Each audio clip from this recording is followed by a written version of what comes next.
This is your full Day 21 recap of the Lindsay Clancy trial, covering the Commonwealth's final witness, Dr. Gregory Saathoff. And this is officially our final evidence recap.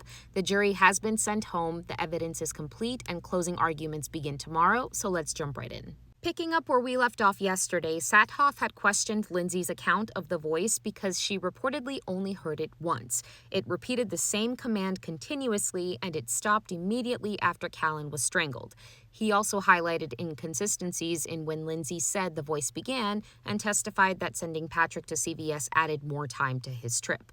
This morning, the Commonwealth moved from those observations to Saathoff's diagnosis and his ultimate opinion about Lindsay's criminal responsibility. He testified that Lindsay was suffering from what Massachusetts law calls a mental disease or defect. He diagnosed her with bipolar II disorder, largely based on the severity of her insomnia and the broader pattern of her symptoms. He also acknowledged that Lindsay experienced significant side effects from some of her medications, including an adverse reaction to Zoloft. But Saathoff's ultimate opinion was that despite that mental illness, Lindsay still had the ability to appreciate that her killing the children was wrong and still had the ability to control her conduct. So in his opinion, she is criminally responsible. Then Saathoff focused heavily on the decisions Lindsay made during the relatively short period Patrick was away from the house.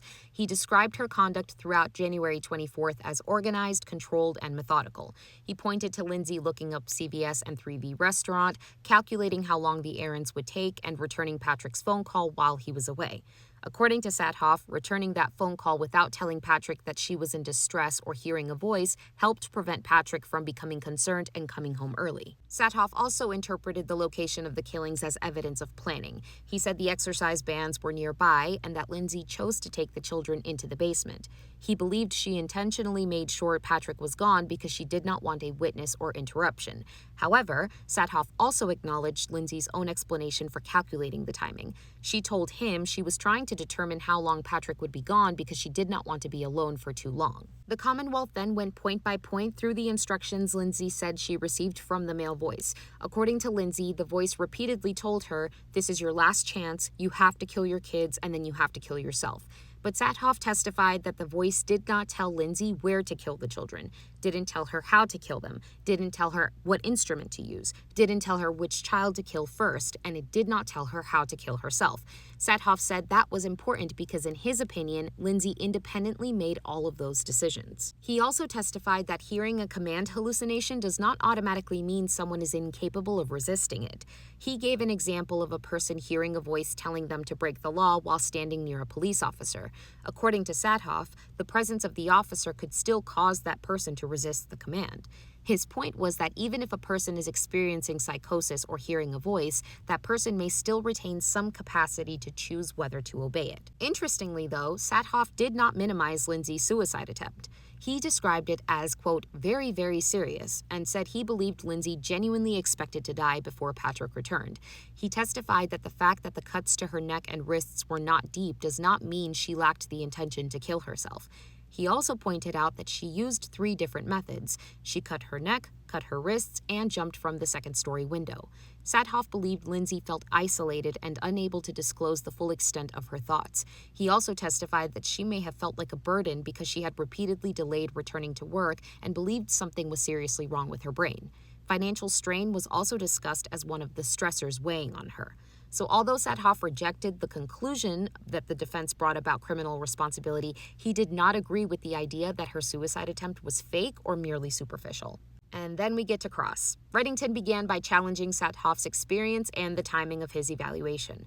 Saathoff did not interview Lindsay until May 29th and June 4th of this year, just a few months ago, more than 3 years after the children died. Now, Saathoff acknowledged that there can be an advantage to evaluating someone closer to the event being examined. Reddington also questioned him about payment. Saathoff said he receives a salary through the University of Virginia and does not personally know how much the university charges for his expert work. Then Reddington went through Saathoff's professional background almost line by line. He emphasized that much of Saathoff's recent research and professional work involves terrorism, political radicalization, extremist violence, national security, trauma from war, and work with government agencies. Saathoff has worked with the FBI's Behavioral Analysis Unit, the Department of Justice, the Virginia Attorney General's Office, and the Virginia Pennsylvania prison system. He does not currently operate a private psychiatric practice. Reddington then focused specifically on Saathoff's experience treating postpartum psychosis. Saathoff testified that he had treated 2 women with postpartum psychosis while working in state hospitals. One case was during the 1980s and the other was during the 90s. In other words, the last time he personally treated a woman for postpartum psychosis was more than 25 years ago. Saathoff has treated many people experiencing psychosis more generally, but Reddington's point was that his recent work has not focused on postpartum psychiatric illness. And when asked how many women have died by suicide while suffering from postpartum depression, Saathoff said he did not know. Reddington then walked Saathoff through the speed and severity of Lindsay's decline. Saathoff acknowledged that the first 12 weeks after Callan was born appeared to be relatively good. By late summer and early fall, however, Lindsay was beginning to deteriorate and seek medical help. Reddington showed Saathoff an October message Lindsay sent her mother after beginning medication for anxiety. Lindsay wrote, "I started taking the medicine my doctor prescribed for anxiety, and I think it's made things worse. It's just really scary, and I don't want to be alone." Saathoff acknowledged the significance of the message and agreed that Lindsay's condition worsened as she continued seeking treatment. Jurors were then reminded that Lindsay was prescribed 13 psychiatric medications by 6 different providers over approximately 4 months. Reddington asked Saathoff about the kinds of medical testing that can be important when someone is experiencing severe psychiatric symptoms after childbirth. Saathoff agreed that thyroid problems can produce or contribute to psychiatric symptoms. He agreed that blood work can be used to examine thyroid and hormone levels. He also agreed that blood testing can sometimes determine how much of a particular medication is present in someone's system. Saathoff also acknowledged that genetic testing can sometimes help doctors understand how an individual patient metabolizes psychiatric medication, which may affect dosing and side effects.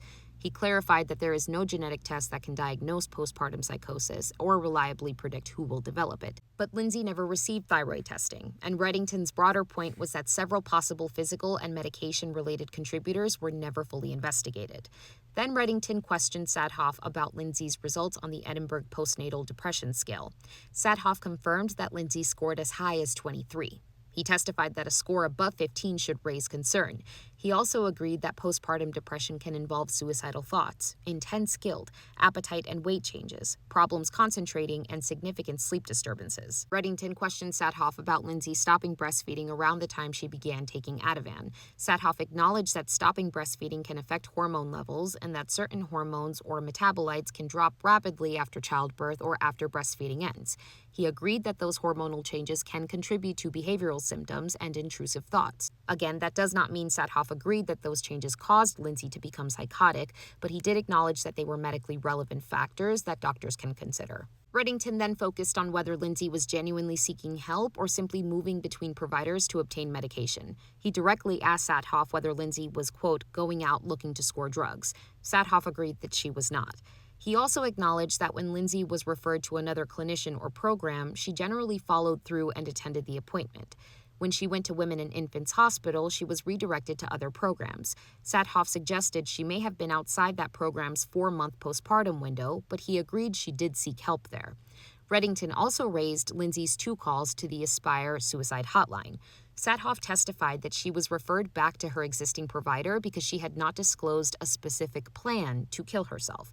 Reddington responded, they didn't do anything. When Reddington asked Saathoff where he had obtained some of his information about those calls, Saathoff paused and said he believed he had seen it somewhere in the evidence. Reddington challenged Saathoff's understanding of how many people knew about Lindsay's worsening thoughts. Saathoff said he was unaware that Lindsay had discussed dark, intrusive thoughts with friends, relatives, and other people in her life.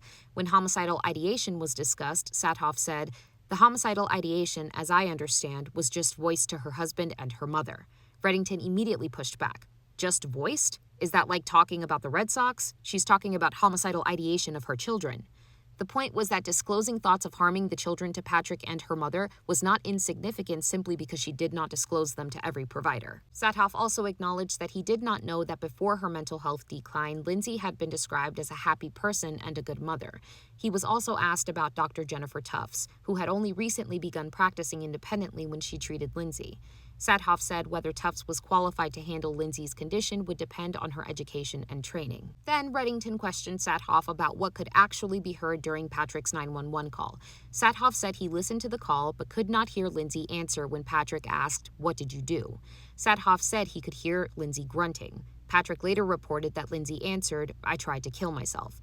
That distinction matters because Saathoff's information about Lindsay's statement came from Patrick's recollection, not from words Saathoff could independently hear on the recording. Reddington also challenged some of the physical details Saathoff relied upon. Red drops seen on the floor appeared to be blood, but they were never tested.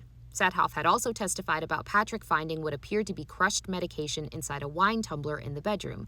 Reddington asked, "So how do we know that's even drugs or medication?" Saathoff responded, "It was Patrick Clancy's observation. The contents of the tumbler were never tested." Saathoff also acknowledged that he was unaware of police finding any object that had been used to crush pills. There were some heated moments as Reddington questioned Saathoff about his attempts to interview Lindsay and her mother. At one point, Reddington asked, "Do you think for 1 minute when you're trying to put her in jail for her life that she wants to talk to you?" Judge Sullivan stopped him before that exchange went any further. Reddington ended his cross-examination by reading part of the Commonwealth's opening statement. The prosecution argued at the beginning of this trial that Lindsay made a selfish choice to kill her children because she no longer liked her life. Reddington then asked Saathoff about that characterization, and Saathoff, the Commonwealth's own final expert, responded, "I think the statement that you read really minimizes what she was going through." That does not mean Saathoff changed his ultimate opinion. He still believes Lindsay was mentally ill but criminally responsible, but he plainly disagreed with the prosecution's characterization that this can simply be reduced to a selfish woman who no longer liked her life. I feel like the Commonwealth got exactly what it needed from Saathoff on the central legal question. He told the jury that Lindsay suffered from mental illness but still understood right from wrong and still had the capacity to control her behavior. He also gave the prosecution a very concrete argument about the alleged voice. The voice gave Lindsay one general command, but according to Saathoff, she made every practical decision necessary to carry it out. But Reddington also obtained substantial concessions. Saathoff's direct experience with postpartum psychosis was limited to 2 patients decades ago. He acknowledged the severity of Lindsay's depression score, the hormonal changes associated with stopping breastfeeding, her adverse medication reactions, the lack of thyroid testing, the extraordinary number of medications and providers, her repeated attempts to seek help, and the seriousness of her suicide attempt. And most importantly, he rejected the prosecution's own suggestion that Lindsay's actions could be explained simply as selfish because she didn't like her life. And that concludes today's testimony. The attorneys are expected to address the remaining legal issues before closing arguments begin tomorrow. And later today, I'm going to break down the potential verdict outcomes this jury may actually have available using the court's own proposed instructions. As always, let me know what stood out to you from Saathoff's testimony. Please like, comment, follow, share, subscribe, do all the things. I will continue to keep you updated as this case moves towards closing arguments. I'll catch you in the next one.